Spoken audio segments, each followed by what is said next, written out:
this example application, I have a list of products, and each one contains a name, a price, and a category, and I also have a way to search these products, either by the name or the category. Now what I would like to do is add some auto-completion to the text search field, so when they start typing in a word, it shows some suggestions below of common phrases that might include some search results. Now the main reason I want to show this here is that it presents some interesting problems, especially in regards to performance. Well, let's get started in implementing our auto-completion. There are a variety of ways that we can handle this on the client side, but here I'm just going to keep it simple and use jQuery UI because it makes it really easy to just add an auto-completion dropdown to our text field. I'll be going through this really quickly because I show it in more detail in episode 102. To include jQuery UI in your application, it's really easy. Just go to the application.js file and add a require line into here for jQuery UI. And then we still have to add the behavior to the text field, which I'll do in my products CoffeeScript file. I'll do this when the DOM loads, and you might want to change this behavior, especially if you're using turbo links like I show in episode 390. So when that happens, then I'm going to check the search text field and then add the autocomplete behavior onto this. Now this takes several options, and the one I want to configure here is the source, which determines where the autocompletion data is coming from. And that is going to be from a URL in our application because there's going to be too many suggestions to include and load all of them on the client side. So let's have that be on the search suggestions path. This means our application will need to respond to that path, and since I don't have a good location, I'm going to generate a new controller. But I'm actually going to generate an entire resource here, which includes a controller and a model for the database. That way we have a convenient location to store our search suggestions and look them up quickly. Now there are certainly some performance concerns with storing this kind of data in an SQL database, but I'll get to that a little later.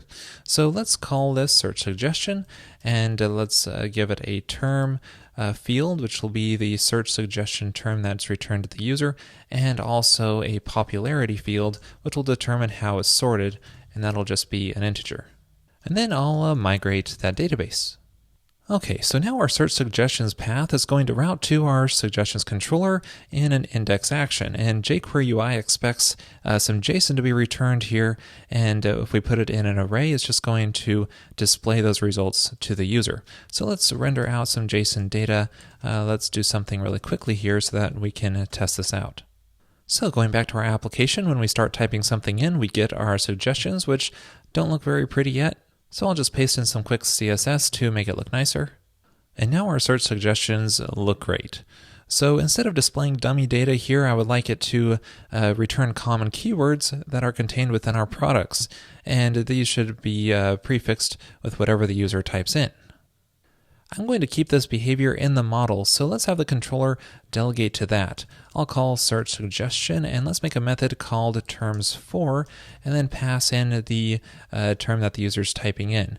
And that's under the term parameter that jQuery UI passes to us. So this method should return an array of terms that we want to suggest to the user. So I'll go into that model and define that class method. Now the question is, how should this work? Because we need to look up some suggestions, starting with that passed in prefix. Ideally, the suggestions would already be in the database, so we just have to look it up with some kind of query, maybe like this, where our term is like the prefix. So we want to start with our prefix and then at least one other character and any other characters after that. And once we find some matching suggestions, we can order them by popularity. So let's use that popularity column in descending order and then limit them to maybe only 10 results in case there are a lot. And then we can pluck out the term attribute off of them, so it's only selecting that field from the database and returning an array, which is what we want. So to get this to work, we would just need to fill up our table by indexing the product's data. I'm going to do that under a rake task, so I'll make a new file here called searchsuggestions.rake. And to save us some time, I'm just going to paste in the content for this rake task. It's called search suggestions index, and that's simply going to call this index products class method on the model. So again, I want to keep all this behavior at the model layer. So inside the model, let me define that method, and let's loop through all of the products using find each so that it does a batch find so it doesn't load all the products in memory at once. And then let's make a method called indexTerm and pass in the product's name into it. And I'm also going to split the product's name by the spaces. And for each of those, let's index that term as well. And while we're at it, let's also index the product's category. Now, there are probably more efficient ways to do this, but here I'm just trying to get something working. So this indexTerm method will accept a term argument, and for this we want to try to find a suggestion matching that term. So let's downcase it so things are more consistent, and we can call first or initialize on this so that it will create a new record if we don't have one already. And for this suggestion record, we want to increment the popularity on this. So that way, the more common the term, the more popular it will be, and the higher it will show up in the suggestions. Instead of using this as a metric for popularity, you might also want to maybe measure the popularity of products and have those show up higher, or maybe keep track of which search phrases are most common and use those as terms that are more popular. Different ways you can handle that. Okay, let's try running that search suggestion rake task and see if it actually works. And we didn't get an error, so it looks like that completed successfully. And now for the moment of truth, let's try this out. When we type a few characters, yay, we get search suggestions with the most common phrases showing at the top. It works. The next question is, how does this perform? Because this is a request that's going to be triggered very frequently because it's as the user types. So we might be getting hundreds of requests per second on our search suggestions on a busy site. So how do we measure that? How do we ensure that we're returning our results as fast as possible and keeping the load down on our server? To measure performance, I'm going to use the Rack Mini Profiler gem, which I covered in episode 368. Just make sure you run the bundle command to install this. And now when we restart our application, each request will report the time it took to process. And this even works for AJAX requests. So as I type here, you can see that it's going to report the time for each of those requests. It's about 4 milliseconds, which isn't bad, but let's see if we can improve it. If you're just trying to shave off a few milliseconds on each request, a good place to look is the Rack middleware, because each request that comes into our application is going to go through this entire stack of middleware, which can add a bit of overhead. To get around this, we can apply the technique I showed in revised episode 150, which instead of responding with a traditional Rails controller, we add some middleware near the top of the stack which intercepts the request for the search suggestions. That way it doesn't go through this entire stack, but we do lose some functionality such as logging and cookies. I like to make an app middleware directory for custom middleware, and let's make one in here called searchsuggestions.rb. Now middleware can just be a plain Ruby class which has an initialize method that takes a Rack application, and let's store that for later use. This is the application that it should pass it to after the middleware is done, and also has a call method which accepts the Rack environment. Now in here I want to intercept requests that match the search suggestions path. So let's see if the path info matches search suggestions. And then if it doesn't, let's pass the environment onto the other application. So this middleware sort of also acts as a Rack endpoint since it's handling this request directly. So let's have a 200 OK response in this case, and let's have the content type, which is an important option we have to pass in, and that is going to be set to application/JSON. And then the body, we want it to be the terms which are returned by the search suggestion. Let's convert that to JSON. By the way, if you want to learn more about building Rack applications, watch episode 317. So let's grab our terms from our search suggestion model, and let's say terms 4, and then we want the term parameter, but we can't really access this because we don't have access to this params method here. So let's grab the request object using Rack request. Let's instantiate that, passing in the environment, and call params on this, but that needs to pass in using a string instead of symbols. Okay, so I think this will work, except I think the path starts with a slash there. All right, so now we just need to add this middleware to our application, which we can do under our application config, and in here we can call config.middleware.insert before to add it to the top of the list if we pass in a 0 index here, and then we can pass in search suggestions as a string because our class hasn't been loaded yet at this point. Okay, so now if we check out our middleware stack again, we can see search suggestions was added right after a mini profiler, which is what we want because we still get the profiling behavior. Now after restarting our application, let's try doing our search again. And this time our profiling is reporting about 1 millisecond on the search suggestions. So we've shaved off a few milliseconds just by doing this middleware. By the way, keep in mind that I'm profiling here in the development environment, so these numbers might not be accurate in production. You probably want to set up some kind of staging environment with similar hardware to production if you want more accurate results. But if we're getting the number lower in development, most likely production will be lower as well.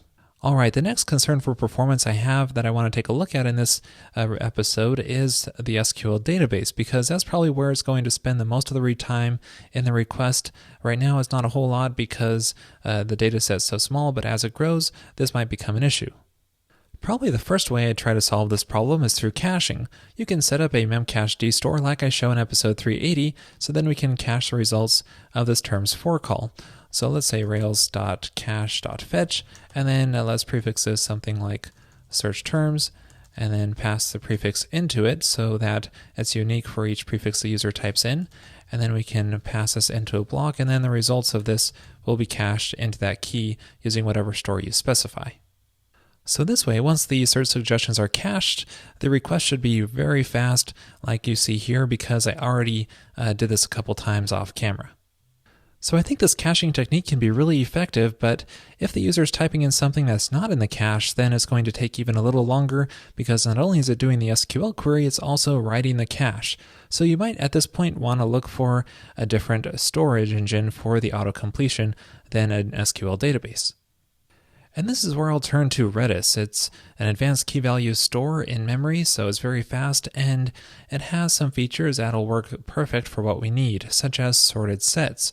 And this will allow us to add records to a sorted set, for example, in this documentation. By the way, I really like the documentation examples because you can actually run Redis commands directly inline in the docs. Very cool.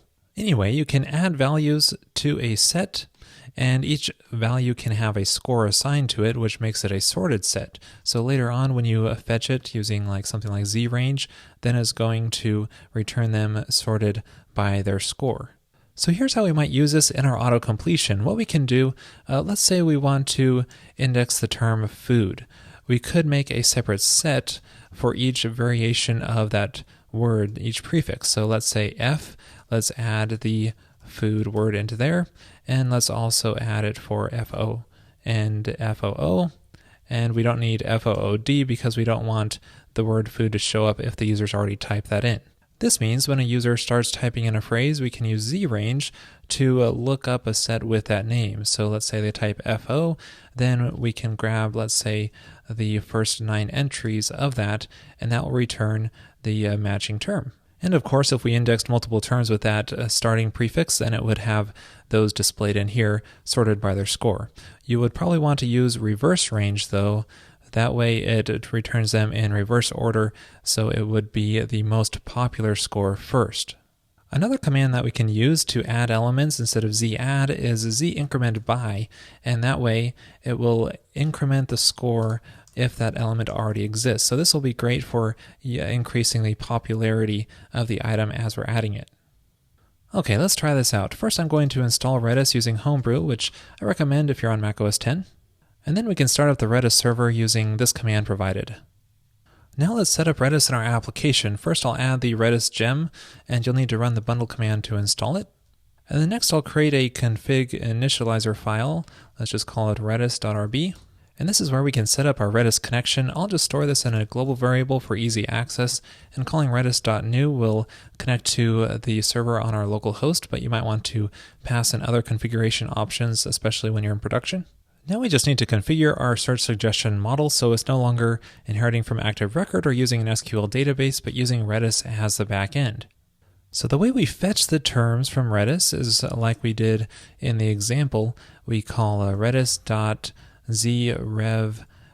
range, which will be reverse range, and then we pass in the set name, which let's prefix it with search suggestions, and then pass in the prefix that the user is typing in into this, and let's downcase it for making it consistent. Now you'll probably want to do some kind of escaping here too. I'm not exactly sure what characters are not allowed here, but just to make sure it's sanitized. And then let's do the first 10 elements. And then the indexing, we just need to override this index term method. And to do this, we need to make a separate set for each portion of the word like we did before. To do that, I can grab 1 up to the length of the term, subtracting 1. And then for each of these, we have a number which we can fetch the prefix for the set by just taking the term and grabbing the length of the word up to that value. And then we can call Redis z increment by, which we did in an example, which is going to increment the score of that value in the set. And then passing in the set name is just going to be the same as we did up at the top. So let's increment it by 1 and passing in the term. And let's downcase that because that's what I want to present to the user. Okay, so to review, we're going through each portion of the term, and for each variation of that, we're determining the set name that we're wanting to add this term to, and then to fetch it, we're just grabbing all the values in that set. And the order is going to be based on the score, which we're incrementing each time we have a new term in that set. Now let me run the search suggestion rake task again to index those records. All right, let's try this out after restarting our application. If we just type a few letters here, you can see we get similar results like we had before for the suggestions, and it's very fast, almost like we had our caching on, but we aren't doing any caching step here because we're using Redis as the initial memory store. If you want to learn more about auto-completion with Redis, I encourage you to check out the Soulmate gem. Its source code helped me a lot in building the Redis solution for this episode. Also, you might want to consider using Soulmate directly if it seems to fit your needs. I felt it more of a quick search than an auto-completion of search terms, but that might be what you want. Well, that's it for this episode on adding some auto-completion for search terms. There's certainly some things that we can do to polish this up, but hopefully this gives you a good start in adding this feature and some ideas on how to improve performance. Thanks for watching.